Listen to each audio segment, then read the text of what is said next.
কিন্তু সরাসরি সন্দেশখালী টিভিতে দেখানোর চেষ্টা করছি। এই মুহূর্তেই নবান্ন অভিযানে একেবারেই আজকে দেখতে পাচ্ছি মাথায় নবান্ন নিয়ে। কাকু আজকে কি বলবেন, মাথায় নবান্ন কেন? এটা ড্যামি নবান্ন, এর মাধ্যমে মাথায় রাখা আছে নবান্ন, সম্মানার্থে মাথায় রেখেছি। আমাদের দাবি দেওয়া পূরণ না হলে, পাশেই তো গঙ্গা, কি বলবেন? আমাদের যদি না দাবি দেওয়া পূরণ হয়, আমাদের প্রতি সহানুভূতি না আসিল হলে আমরা এই যেটা সম্মান দিয়ে মাথায় করে বয়ে নিয়ে গেছি এত বছর ধরে, সরকারি সমস্ত কাজ আমরা রূপায়ণ করেছি এবং বাংলাকে এগিয়ে দেওয়ার চেষ্টা করেছি। আজকে যে বাংলা গণতন্ত্র বিপন্ন, 26,000 ছেলে মেয়ে, যোগ্য ছেলে মেয়ে চাকরি হারিয়েছে, 32,000 ছেলে মেয়ে চাকরি হারাবার পথে, 6.5 লক্ষ শূন্যপদ, বাজারে 8.5 লক্ষ কোটি টাকার দেনাই সরকার করেছে।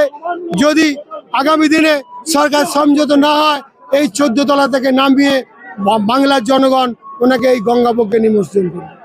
এই যে আজকে অবস্থান শেষের পরেই এই যে মাথায় নবান্নটা কি গঙ্গায় ডোবানো হবে?